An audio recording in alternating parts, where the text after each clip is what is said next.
What's going on, guys? Episode 6, Lively Podcast.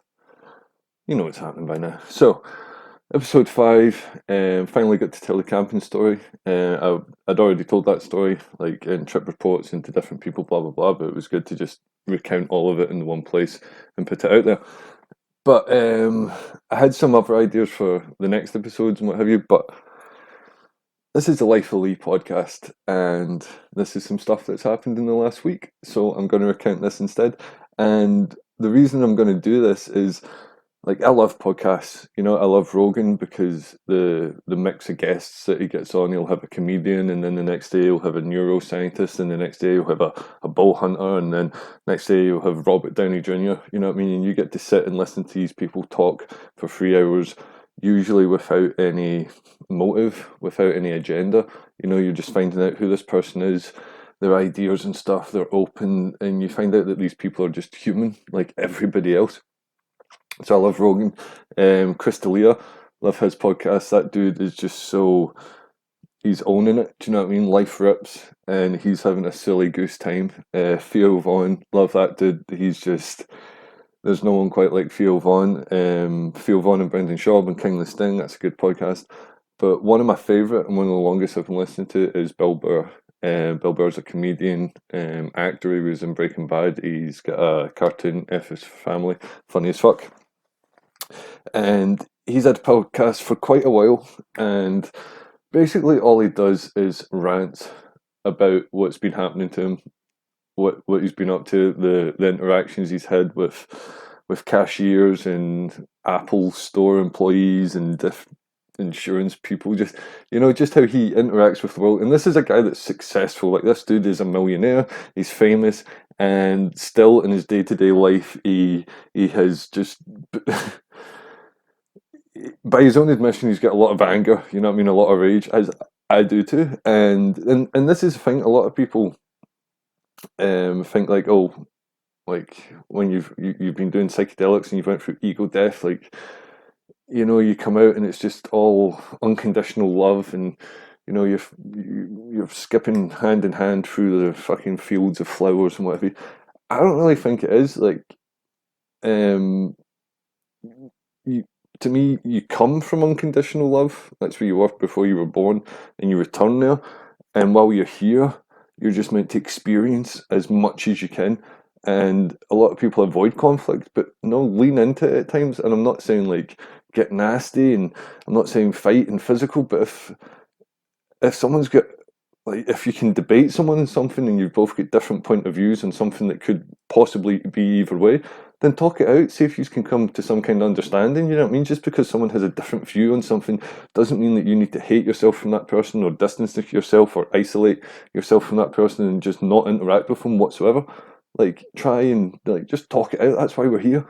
Well, no one really knows why we're here, but while we are here, why not just see how many different viewpoints we can see, and then we might be able to find some kind of collective thing. You know what I mean? Like, if you look at all religions, like organized religions, a lot of them have got some pretty far out shit, but there's certain things that are prominent in each religion, and it's simple kind of shit like don't kill anyone, you know. And how, like, we'll take America. Like, a lot of people in America believe in God, like the biblical, you know, the book God. He gave the Ten Commandments: "Thou shalt not kill." But a lot of Americans also really love war, and not only war, but they love invoking the name of God when they're going to war. You know, seems kind of contradictory. Like, anyway, um, but debate it. You know, why do you feel like your God says don't kill, but if it's your own enemies, it's cool? Like, and if they can't come up with a reason, then, well, why do you believe that then if you don't know it? Is this just something you were told when you were young and you never questioned? Anyway, it doesn't matter. Let's get into the crux of this shit, because again, it's just debate. It's just differing views of opinion. But, like, we'll just get into it. So there's two incidents, we'll call them. One was on Facebook a couple of days ago, and we'll get into it because it was just pure ignorance. And the woman ended up, like, deleting all the comments and then blocking me. And I'm sorry, I don't know who the fuck you were. You were a random person that added me on Facebook. My Facebook's an open door. Like, I've had random people add me, and then I've had gigs through it, like acting gigs or free running gigs. So anyone could be a possibility, a possible connection that could something could happen out of it. So all of my social media is completely public. But we'll get to that one because the other one happened just this morning. Now, on the last video I put up, which, yeah, it's a batshit fucking story. It really is. And as I said in the video, you can take it any way you want. You can be like, oh yeah, Lee, you're on DMT. It's a drug. It fucks with your mind. You went through some shit. Yeah, I've been through some shit in DMT. It does fuck with your mind. It turned me into a volcano where I was erupting little psychedelic sausages for hundreds of fucking billions of years, which is a much crazier sounding story. But the other story, the camping trip story, that one's got so much more fucking corroborative evidence, which makes it a more interesting story to me, anyway. And that's everything. And it's something that this guy he just fails to mention, and that's called confirmation bias, where there's other evidence that could point towards the same conclusion, but you just completely choose to ignore it because it doesn't fit your paradigm of what you want to happen. So I got a wee notification 3 hours ago, comment on your video. I'm thinking, nice one. You know, I'm open to it, either it being wild, crazy story or bullshit, or you know, you might be onto something, whatever the fuck. Have we dibby for this one? Because I'm out of my mind on drugs. We'll get there. So, a guy called David McKellen, and again, I'll talk about this publicly because my YouTube's public. You don't want people discussing the shit that you say to people. Don't say it. That fucking simple. I'll stand by any fucking statement I make to any person. If anyone's got a problem with it, if anyone doesn't understand it, hit me up. I'll explain it to the best I can. I'll explain why I said what I said, what led me to thinking this or to believing this or whatever, and we'll talk about it. You know, I'll stand by anything I say. So, David McKellen says, if there's ever a video that shows the dangers of DMT users losing touch with reality, then this is it. You didn't travel to any alternate reality. You just smoked DMT way too much. I'll just read through it and then we'll go back through it and analyse each thing. Can you do yourself a favour and stop speaking about quantum physics like you know what you're speaking about and using it to insert your woo? Anyway, when you smoke DMT, you only go inside your own unconscious mind. You don't actually travel anywhere. You are pretentious and also show the same narcissistic behaviour as other heavy DMT users. Stop telling everyone you're an actor when you're just an extra. No one's buying it, pal. Right, I'll do this in reverse, right, because that last line's fucking hilarious. I'm sorry, but I need to tell people I'm an actor. It's the only way I get work as an actor. Like, yes, I've done extra work. I will literally, the first thing I'd done was extra work, and I just done it for money, just to fucking, oh yeah, that'll be cool. First day on set, was blown away by it, and I thought, no, this is what I want to do for a job. Auditioned for college, fucked it up completely. So then I thought, right, I know there's low budget kind of films and like fucking student films and like independent productions that are getting filmed in and around Glasgow. I'll just see if I can get something, you know, some kind of experience and like just be a part of that world. That's all it was, you know, after years of working in factories and offices and retail, to be in a place where there's so much stuff, surreal fucking shit happening, zombies running by, shit's getting blown up. Oh fuck, there's Brad Pitt 20 feet away. It was nuts.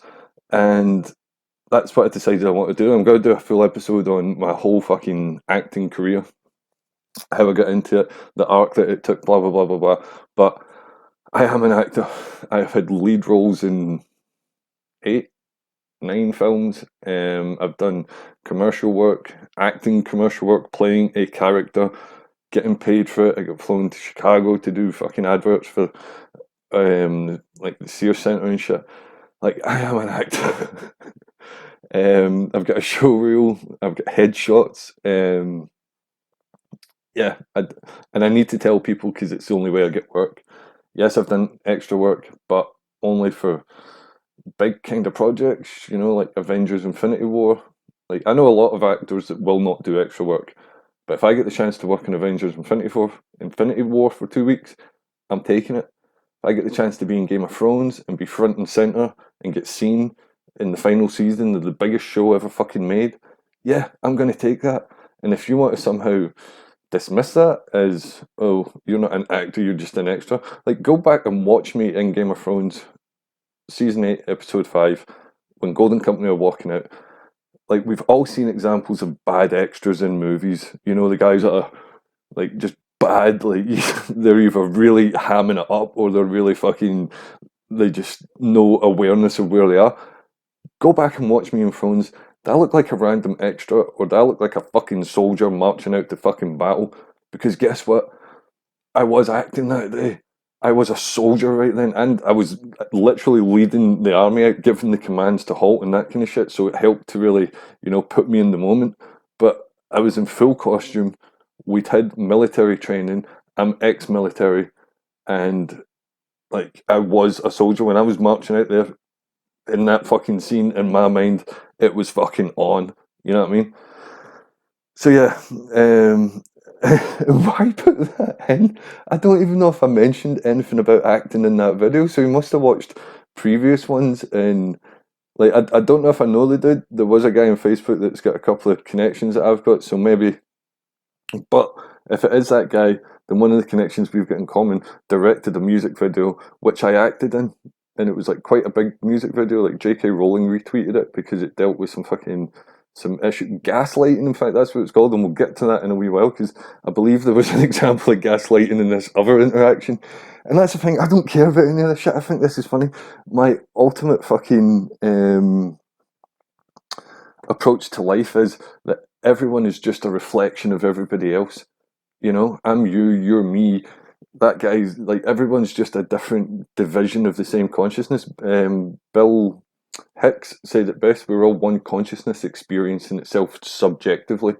And that's what I believe. So when interactions come up like this and little things, a lot of people would be like, "Oh, just leave it. You don't want to be arguing with other people on the internet or that kind of shit." But I argue with myself all the time. This is just a different way of me exercising my mental capacity and like, oh, how will I reply to this one? How will I fucking counter that wee argument and that? It's a chess game to me.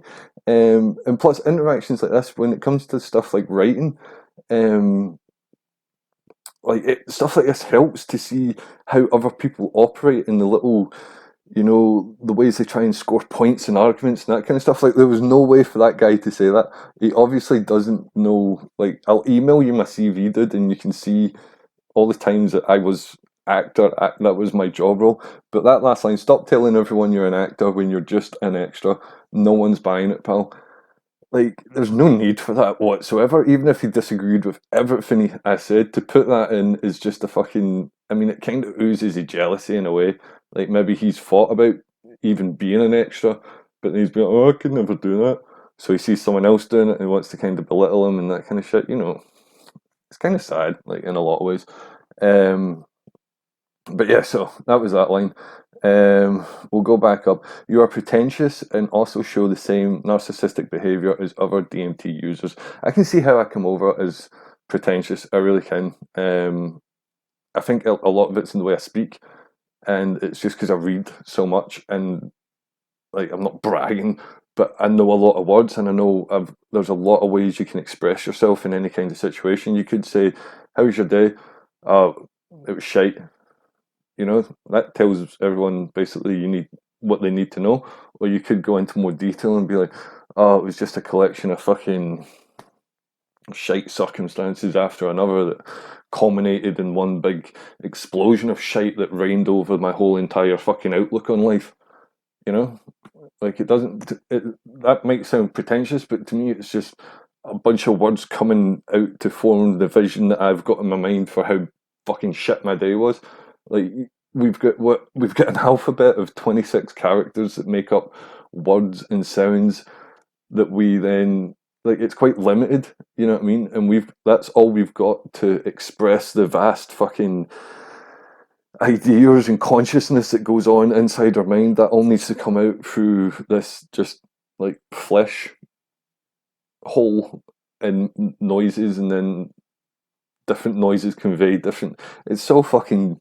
So yeah, I'll cop to the pretentious thing and the narcissistic behavior. I don't really know how you imply it in there, but I also see how it can come over as really narcissistic because I tried to kill myself in 2010 and I was in a really, really bad place. Hated myself, hated everyone else, had nothing, had no blah blah blah.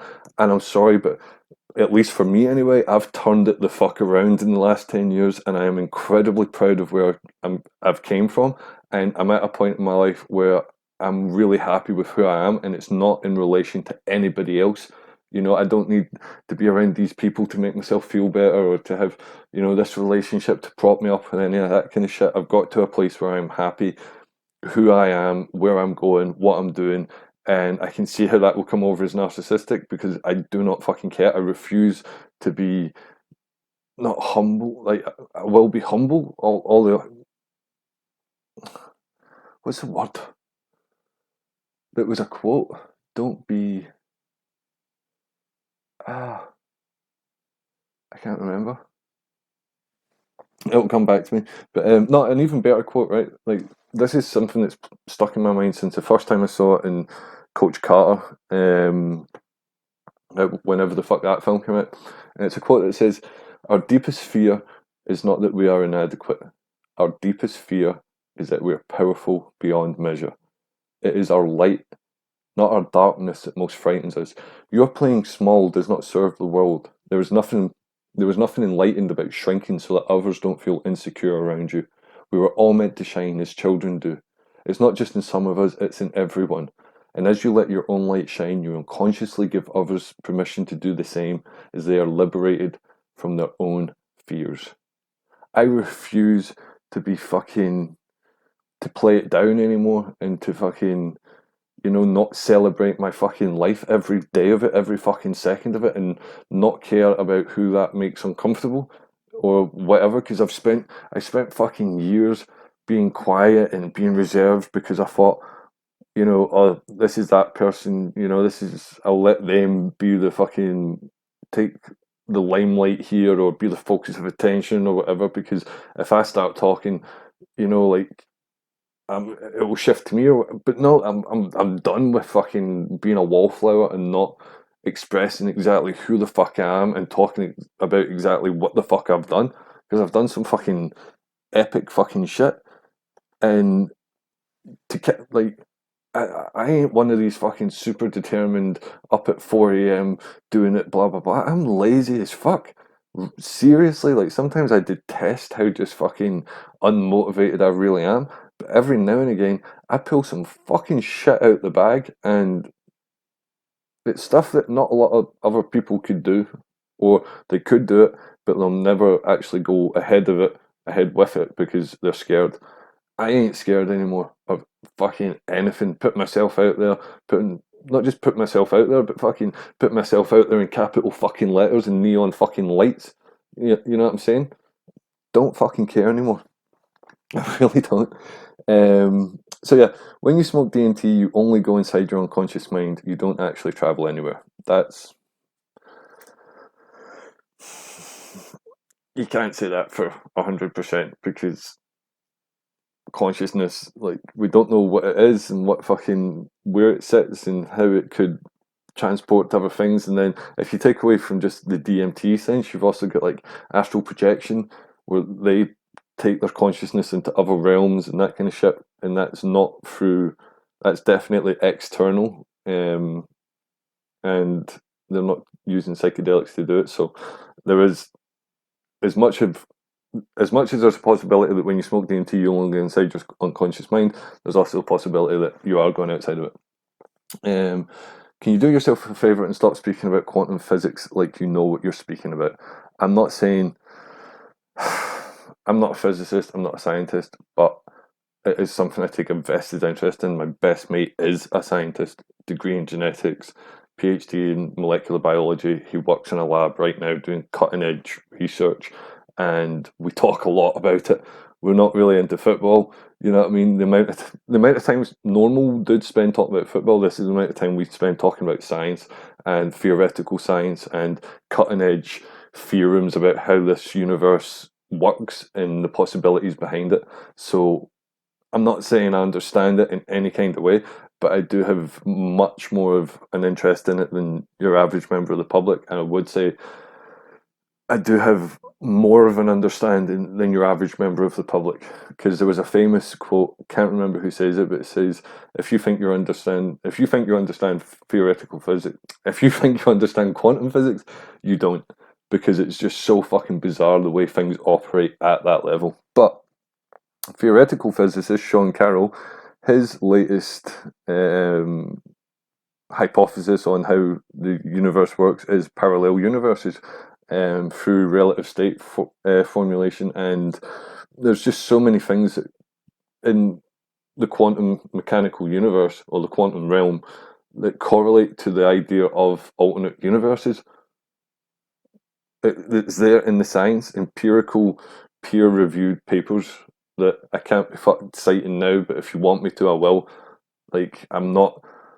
Like, I don't think you have to be a theoretical physicist to have a theory on physics. Like, I'm sorry, I don't. And most of it isn't my theories, it's just how my experience relates to the most cutting edge data on what people think is happening out there, and how the most cutting edge data fucking allows this kind of stuff to happen, theoretically. Because it's not been proven yet, but the quantum world wasn't proven until we broke apart the atom. And if someone was talking about the quantum world before that had happened, they would have been labelled as crazy. The same way fucking Copernicus, was it Copernicus with the sun? He said this, the Earth wasn't the centre of the galaxy, yeah, the solar system. Sorry, and the church was like, well, fuck you, killed him anyway. So you didn't travel to any alternate reality. You just smoke DMT way too much. What's too much? Like when Dr. Rick Strassman was doing the experiments, can't remember when they were. Like the doses he was giving these guys intravenously, like one dose I think exceeds every DMT dose that I've done so far. If you added them all up, I'm sure it was like 1,000 milligrams or something, or it was fucking crazy. I'll need to try and get the numbers. Don't quote me on that. Don't be like, oh well, you said fucking like anyway. And if there's ever a video that shows the dangers of DMT users losing touch with reality, then this is it. Do I look like I've lost touch with reality? Like, do I sound like I've lost touch with reality? Do I feel like, or sorry, do I seem like like I've fucked myself up on drugs? I had an experience. I've spoke about that experience, but that experience, if it was just a DMT experience, I probably wouldn't have made that video. I probably would have just told the people I speak to about this kind of stuff, like, I'll check this one out for fucking craziness, because I know it is a hallucinatory psychedelic drug.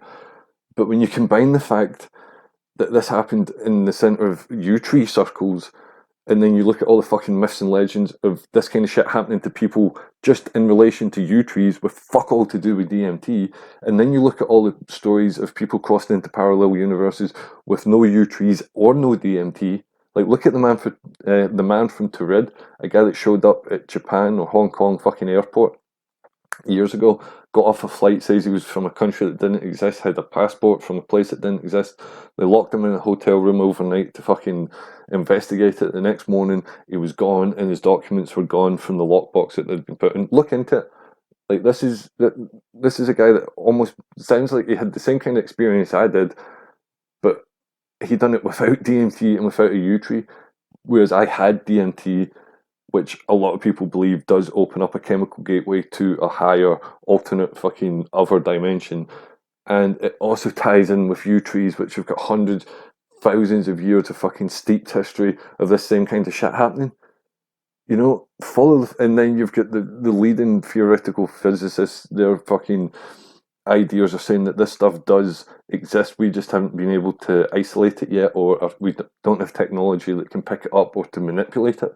Maybe it's not going to be a technological thing, but maybe it's going to be a chemical thing through consciousness. Maybe our physical body can't actually travel to these other dimensions, but our consciousness can, because it's all vibration. Like, this isn't, like, for someone just coming, for a normal person that just goes to their office each day and does their job and gets told what to do, and then goes home and watches mainstream news and then watches the soaps and then just goes to bed, and that's their routine. For someone that is a complete component and proponent of culture and the limits that puts on you. Maybe they're religious as well, be it Christian, Jew, whatever the fuck. For someone with those ingrained beliefs to listen to me talking all this kind of shit, they'll be like, oh, he's fucking lost it. But no, this is a combination of like literally the most cutting edge understanding of our reality. And what happened to me down the woods is a combination of elements that enable this kind of shit to happen and theories that prove that it's possible. Like, but yeah, so that was one fucking interaction I had this week. And like I said in the video, I want to hear from people what their thoughts are and blah blah blah. So I've only got like 5 minutes left, or probably under 5 minutes actually. So I'll try and do this real quick, right? I shared a picture of a girl that had been tattooed. I'll put it here if I remember. And this woman replied on it saying, let's be quick here. If she likes it, that's cool. To mark her body in that way, she's so young. She's stuck with this look for the rest of her life. She will regret it. And I said, Susie McNabb, that's her name. Once again, if you don't want people to publicly discuss shit that you've randomly commented on other people's fucking statuses, then don't randomly publicly comment shit on other people's statuses. So Susie McNabb, I replied, very bold of you to assume what other people will and will not regret. The ego in that comment is more prominent than this girl's tattoos. Which it was. Like, she doesn't know her. And I've checked this girl out since then, and now follow her on Instagram. And she got these tattoos as a way of battling depression. Is like to make her feel who she was and to be who she wanted to be, and she overcame depression. She's now a model, gets flown all over the world, probably gets some fucking cash. She's influenced a hell of a lot of people, inspired a hell of a lot of people. I don't think she'll regret a single second of this because she got to lead a life that's so extraordinary and so unique and so her own. But for other people to judge her, like, anyway. So then Susie said, it's bad enough getting a bad haircut, bad makeup, over plucking eyebrows, putting on weight, etc. Not all permanent, but your look can be changed very easily. Now she is stuck looking like this forever. It's like having the same haircut for 20 to 80 years. And I replied, so you look at life from a superficial point of view, and that's what's causing the narrow-mindedness. I'm covered in tattoos, and it's led me to meeting not only incredible artists, but also to be able to carry their work with me. My tattoos have inspired people to come over and talk to me and to get to know me. People that would have never otherwise paused without a word said. And I'm pretty sure that this will continue throughout my life. I would say that this girl's clearly had some kind of psychedelic experience, which has burnt away her ego, and therefore allowed her to make decisions like this, not being based on the judgment of others. Now, because I mentioned psychedelics here, right? She's replied with, no idea what you're going on about. I don't take drugs. I feel very sorry for her. I'm sure she must have some psychological issues going on there, right? And again, just purely judging someone and their life and their decisions who they've never met, but they think that their judgment is so important that they must type it out and let other people know that they disagree with this person's decisions, even though their decisions hurt no one. So I replied, she said she didn't know what I was talking about, she hadn't taken drugs. So I replied, yeah, DMT is an androgynous chemical. That means we produce it in our bodies, which we do. You produce it all the time. If you internally ingest it, it puts you in touch with the very core of yourself and lets you know that you are merely part of a larger consciousness, and it therefore eradicates the egotistical need to place judgment on others for their own gratification. There was a bit about, because she says she'd done it for attention. I was like, well, why did you write this comment if it wasn't for attention? If it wasn't to draw attention to the fact that you've got an opinion and you want to judge this girl? So because I then spoke about drugs, right, in a way that, cognitive dissonance, it goes against what she believes to be real, and probably because I called her egotistical as well, she replied, are you all right? 3 minutes later, you sound like you're on drugs on cloud cuckoo land if you read your posts. I've said nothing about you, but you are very judgmental to those who hold a different opinion to yourself. You need some help. You don't sound okay. I'm out. You sound like a right weirdo, Lee. Now, once again, do I sound or seem like I'm off my face on drugs to use and I'm crazy? Like, no, this is just I had an experience and I tried to explain it, using the most cutting edge fucking ideas about reality and that kind of shit. And with this bitch, all I done was try to point out that one, there was no need for her comment whatsoever. I don't know this woman, don't know her from Adam, right? But she feels the need that I bet she wouldn't do this walking down the street. If that girl was standing, I bet she wouldn't walk up to her and go, "Excuse me, just to let you know, I don't agree with this," and then walk away. No, you know what I mean? But doing it and then just a bit here, "Are you okay? You sound like you're on drugs, blah, blah, blah." That's complete deflection. Just because I mentioned drugs, right? And saying that this girl's probably had an experience which burned away her ego, therefore not playing out to the judgments of others, judgments like this fucking cow. You sound like you're on drugs on cloud cuckoo land. And that's just to dismiss everything that I've said before about her being judgmental and egotistical and having a very narrow worldview. So yeah, that's 2 interactions that I've had this week, and I've just crossed the 30-minute mark. So yeah, try and be nicer to people out there. Don't judge people, and don't, like, Susie ended up deleting all of her comments and deleting me off Facebook. If you're going to say shit online, be prepared to stand by it, or don't say it in the first place. It's that fucking simple. Be nicer to people, but don't take shit.